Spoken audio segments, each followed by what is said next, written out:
In this example, our goal is to find the vertical asymptotes of f of x equals x squared minus 9x squared plus 14 over x squared minus 5x plus 6.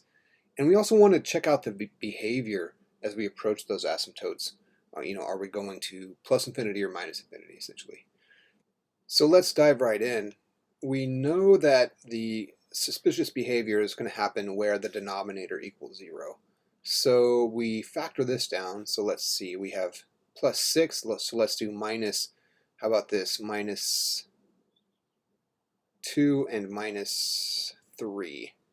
Okay, those all FOIL back together to give us the right trinomial there. And of course, it's tempting to look at this and say, oh, the vertical asymptotes occur at x equals 2 and 3. But let's go ahead and factor the numerator to make sure nothing cancels.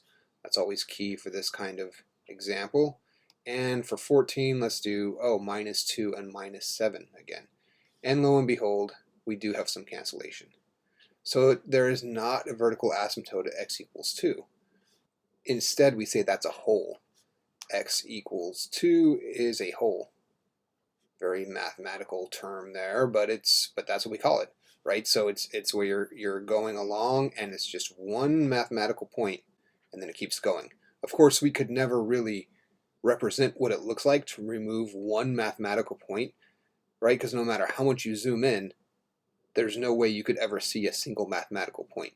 So it's actually impossible to draw a hole like this. This is not a good representation of a hole, but it's what we write to remind ourselves that that point actually isn't part of the function. You can actually dig down pretty deep on what it means to remove a single mathematical point and how that affects things, and you actually do that in future math classes. So I continue to keep going to a class called Real Analysis, and then you spend a lot of time talking about what it means to remove a single mathematical point and stuff like that. Okay, so here we have our simplified form, x minus 7 over x minus 3. And now we can see our vertical asymptote is x equals 3. X equals 3. How did I get that? Well, I set this bottom part equal to 0 and solve for x.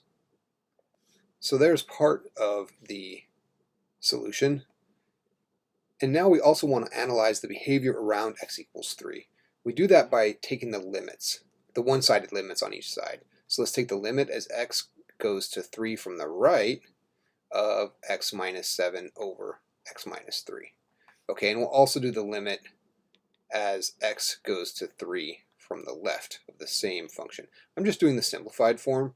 Nothing's going to change if we leave in this x minus 2, so let's make it easier on ourselves and take that simplified form. Okay, as we approach 3 from the right, I'm just going to do a little sample number line here. As we come into 3 from the right, so that means when it says from the positive direction, that's positive is over here, so we're approaching from the positive direction, so from the right, we might have a point like 3.1. You pick any point as close as you can, just for analysis purposes. All we need to know is whether or not this is positive infinity or negative infinity that this function, that this limit is going off to. We know it's infinity. Is it positive or negative though? So in my imagination, I'm plugging in 3.1 here for x. So 3.1 minus 7, that's negative up here. 3.1 minus 3 is positive. Negative divided by a positive is a negative. So this limit is negative infinity. All right. Moving on to approach 3 from the left. Now we're coming in from the negative direction, so we're coming in from the left here.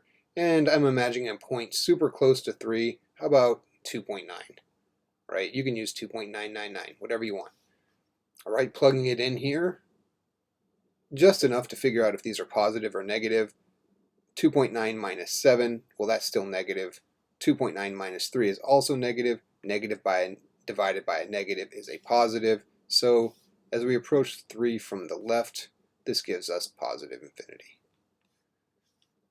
So we don't need to know what this graph looks like necessarily, but we know enough to say that at 3, there's a vertical asymptote, right? Something like this. And we know that as we approach it from the left, we're going off to positive infinity, so it's going off like that. And as we approach from the right, we're going down to negative infinity. So something like that.